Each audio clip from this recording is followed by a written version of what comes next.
সুন্নাহর মেয়ারে বিচার করে মানতে হবে। লা ইলাহা ইল্লাল্লাহ অর্থ আপনি আলোচনায় বলেছেন কোনো আইনদাতা নেই, বিধানদাতা নেই, এটা নয়। পিস টিভিতে তাহলে সর্বোপরি অর্থ কি? পিটিভি, পিস টিভিতে আমি জানি না এটা বলেছে কিনা, তবে এটা আমি বলি, লা ইলাহা ইল্লাল্লাহ অর্থ যারা আমার বইয়েও লিখেছি বলেন আল্লাহ ছাড়া কোনো আইনদাতা নেই, বিধানদাতা নেই, তারা এই অর্থটা, আবার কেউ বলেন কোনো কিছুই কিছু হয় না আল্লাহ ছাড়া, এ কোনোটাই লা ইলাহার অর্থ না। কোনো কিছুই হয় না আল্লাহ ছাড়া, এটা হলো আল্লাহর রুবুবিয়তের একটা সিফাত।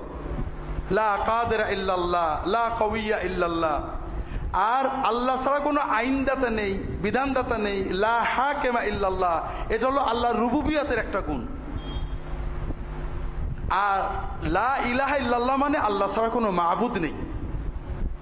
লা হাকিমা ইল্লাল্লাহ এটা পুরোপুরি ইসলামে না, আল্লাহ ছাড়াও হাকিম আছে।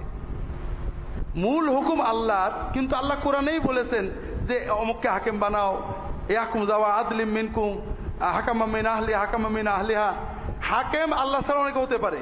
আল্লাহর যেখানে আইন আছে, আইনের ভিতরে যেখানে আল্লাহর আইনে নিজের মতো হুকুম দিতে পারে, কিন্তু মাবুদ আল্লাহ ছাড়া কেউ হতে পারে না, পুরোও না, হাফও না, কোয়ার্টারও না। এই জন্য লা ইলাহা ইল্লাল্লাহু অর্থ হলো আল্লাহ ছাড়া ইবাদত পাওয়ার যোগ্য কারণেই। আল্লাহ ছাড়া কোনো আইনদাতা নেই, বিধানদাতা নেই, এটা রুবুবিয়তের একটা সিফাত। রুবুবিয়তের সিফাতগুলো কখনো কামেল, কখনো ব্যতিক্রম থাকে। যেমন রুবুবিয়তের একটা সিফাত হলো লা রব্বা ইল্লাল্লাহ, আল্লাহ ছাড়া কোনো রব নেই, ঠিক না? আবার আছে, আমাদের একজন মানুষ লালন পালন করে তাকে রব বলা যায়।